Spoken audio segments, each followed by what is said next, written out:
Preventing civilian casualties is a top priority. Everything ISAF does is focused on providing security for the people of Afghanistan.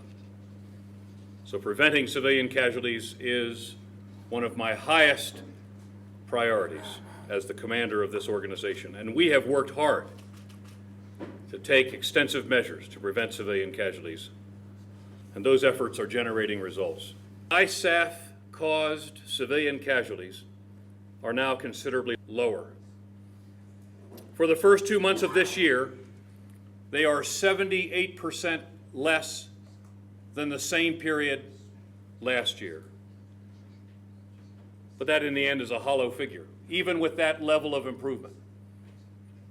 One innocent Afghan killed is a tragedy. It is one too many. And we will seek to drive a 78% improvement to 100% improvement and no casualties.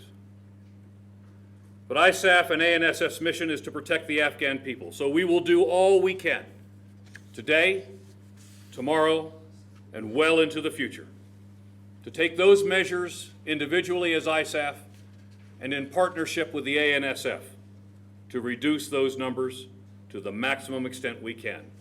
In the last 4 months, I think it's important to note that insurgents have caused 93%, that is 958 civilian casualties, according to our measurements.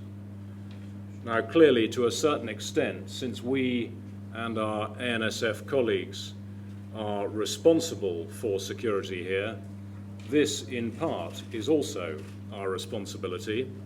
And you know how hard we are working with our Afghan partners to bear down on the insurgency, and in particular to that major element of insurgent-caused casualties, improvised explosive devices. But I can assure you that our targeting is very, very detailed. It relies on understanding from more than one source exactly what we're dealing with.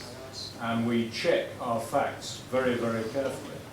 And I have to say to you that the results of our targeting bear out the success of that effort, because a very high proportion of our operations to go after these facilitators result in the successful arrest, and I stress, arrest.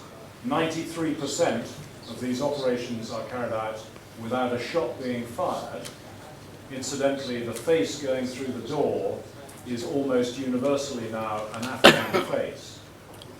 So, as I say, the success of those operations in terms of the number of people that we actually find who are on those targets suggests that we are not getting our facts wrong. Every so often, as you know, in warfare, mistakes can occur, and the number of mistakes is very, very small indeed, and we are aiming to drive that down to zero.